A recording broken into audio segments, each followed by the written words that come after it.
Before I had kids, one of my favorite things to do was go to concerts, and I would travel to go to concerts. And one time when I was in upstate New York, we were seeing one of my favorite bands, and we decided to fuel up before the show.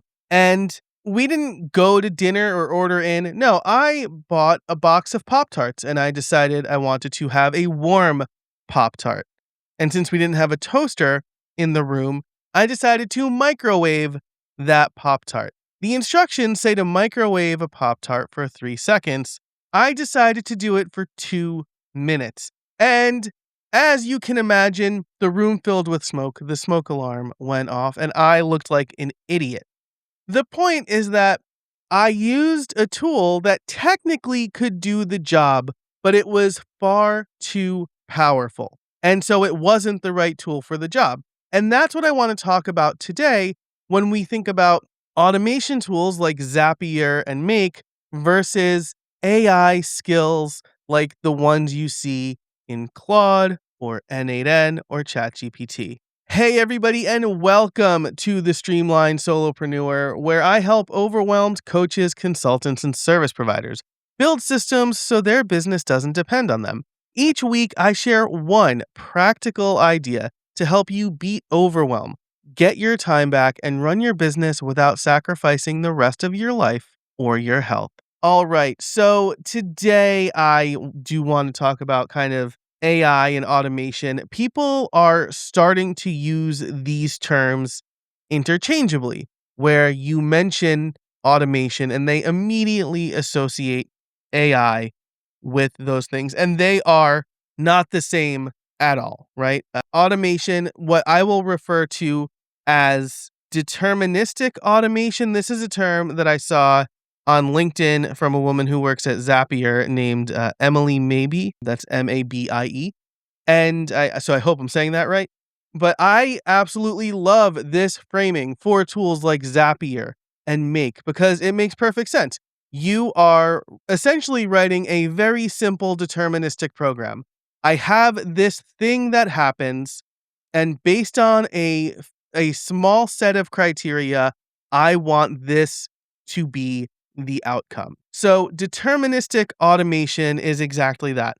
You know the input, you know the output, and it's going to be incredibly consistent. When we look at AI tools, large language models, or what people are calling AI agents, a term I don't really like to use, but it's the one that we're using. I'll get used to it just like I got used to the word webinar. Those are much more broad. They employ deeper algorithms and they have, I'm not going to say they think or they do their own thing. They are more autonomous, though. Their underlying programming is such that it's not as deterministic as something like Zapier. You can run the same thing multiple times and get potentially different outputs based on the interpretive algorithm underneath the large language model. And so both of these can do similar things. I do have things I automate with the scheduled skills in Claude, but I am not going to treat those things the same because one is deterministic in that I always know what's going to happen when this automation runs, and I know what is going to make this automation run. And there is one that is, let's call it like the interpretive algorithm of AI. I don't like using the term interpretive here because interpretation implies some sort of thinking, but it's an algorithm that runs a bunch of times underneath the hood to get you what it believes is the outcome you want. And so, again, that could look different for each run. So let's kind of dive into both of these things, and then I'll give you a really clear example of why they are different, and then how you can figure out what to use for what task. Deterministic automation is much more predictable, and I think should be used most of the time when you are creating these automations. You want your business to be predictable. And so when you're setting up automations to do something such that when X happens, I want Y to happen, you can trust that with deterministic automation, as long as the automation is running, you are going to get the expected outcome. The other side of this is that with deterministic automations, errors are much more clearly errors, right? So if an automation is not on, that automation is not going to run. If the expected result of the automation doesn't happen, Zapier will email you and tell you there was some sort of issue. That isn't always going to be the case with AI, right? It will do its own interpretation of the task you want it to perform.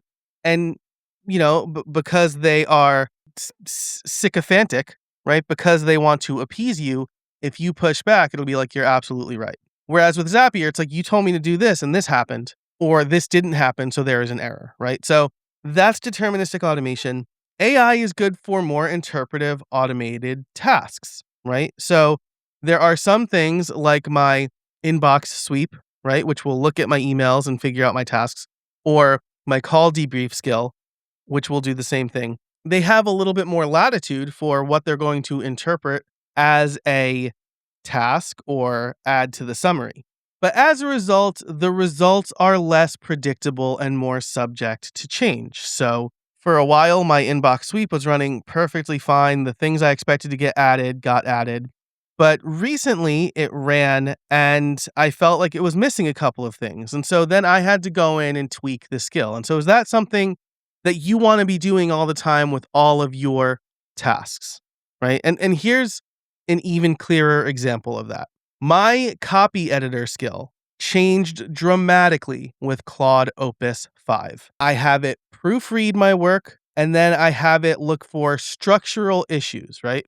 Which I'm not saying like, tell me if this is wrong or what do you think? I'm saying, does the thing I set up in the beginning eventually get paid off? Am I wording things in a way that a human would understand? It got very opinionated with those structural notes, right? It referred to something that I referred to AI doing as a rant. And I'm like, that is not your job, right? And it was like, you're absolutely right. So I had to tweak that skill. I've never had to adjust a Zap like that, right? In fact, when Notion changed the way they connected to Zapier, I didn't make the updates right away, but the old way worked for a while. So even immediately after the change, my Zaps still worked as expected, right? Whereas with a large language model, when the model changes, your skills, your automations, your interpretive automations might dramatically change. And so then I had to spend a couple of hours double checking some of these things, not all in a row, but over a few days, double checking these things and making sure I was getting the results that I still expected. Further, when Notion did change the way that they connected to Zapier, the change was very well documented from both Zapier's side and Notion's side, and very well communicated from both Zapier's side and Notion's side. With large language models, what I'm calling interpretive automation, it may not even think it messed up, or it may not even know it messed up, that it errored out until you point it out, and then it by default agrees with you. Don't get me wrong, it's really good for a lot of things, the interpretive automations, but when your business is relying on something, it should, in my opinion, my very strong opinion, be deterministic AI. So how do you figure out when to use deterministic automation versus interpretive automation? Well, I've talked about deterministic automation before, right? There are 4 components to a deterministic automation. You have the trigger, that's the inciting incident. You have one or more actions, right? So when the trigger happens, I want these things to happen. You have timing, which is how often the automation should run. And you have conditions, which could slightly change that deterministic automation. If it's sunset in December, turn the Christmas lights on. But if it's sunset in the summer, I don't want my Christmas lights turned on, right? That's a very simple deterministic automation. There is some trigger, sunset. There is some condition, is it December? And then there is the action of turning the lights on. So that's deterministic. If you want consistency and it's a routine that's going to run regularly, if there are no tasks or actions that need to be left to interpretation, you should use deterministic automation. This is going to be true for most automations in your business. When should you use AI, or what I'm calling interpretive automation? Well, when there are things left for interpretation, or there is not a deterministic automation that could be run as easily or as consistently. So a couple of examples here, right? My daily call debrief is going to run every night at 6 p.m. It's going to look at all the calls that I had in Gemini and Fathom, summarize them, and add tasks to Todoist. This is interpretive because it's taking the text of those calls and figuring out what I need to do and then adding them to Todoist. It's going to over-index, which is my preference. Another one is Kit newsletter scoring, right? That's going to run every Wednesday at 9:30 p.m. It's going to look at the last couple of newsletters I sent, and then based on a scoring rubric that I came up with, give it a score. Is this something that deterministic automation can do? Yes, kind of. I'd have to write a lot of code into Zapier to do that, though. And the same thing is true of my Streamlined podcaster weekly publisher, right? So what this does is it looks in Notion for any episodes that are marked ready for publish, grabs the transcript, creates the show notes, pushes everything to rss.com, and then schedules it for the schedule date. And then I review everything the next day. Because it runs on Wednesdays, I check it Thursdays, the new episodes go out Friday. So I have at least one buffer day to check those episodes. Is this something that you can do with Zapier? Technically, yes, right? Zapier has webhooks and you can use it to connect to the rss.com API. But with Claude, I was basically able to point it at the documentation and it wrote a small application that runs on my computer. So that is technically could be deterministic, right? When I mark an episode as ready for publish, push it to rss.com. But in my estimation, it does run more reliably as a tiny application on my computer every Wednesday. And I think that's the other side of it, right? Is that a lot of that is not being left up to Claude's interpretation. Claude is grabbing all the parts and then running this code that theoretically has not changed. That's not going to change when the model changes. And that's really the main thing that you should be thinking about here is when the AI model changes, is this going to have a potentially devastating impact on the things I'm doing? That's not true with the copy editor skill, right? It's fine that it changed. And I just said, fine, just check it for grammar. I'll check it for everything else, or I'll ask an actual human being to check it for everything else, which is what I should be doing anyway. So there you go. The difference between AI and automation, or what I'm calling interpretive automation versus deterministic automation, and how to figure out which one you should use. I'm going to be talking about this a lot. My friend kind of put this as talking about conscientious AI usage, which I love. So if you want to hear more of my thoughts on this, you should go over to streamlined.fm/join to join my newsletter. You'll be the first one to get my thoughts around conscientious AI usage. Again, that's at streamlined.fm/join. That's it for this episode of the Streamlined Solopreneur. I would love to hear what you think over at streamlinedfeedback.com.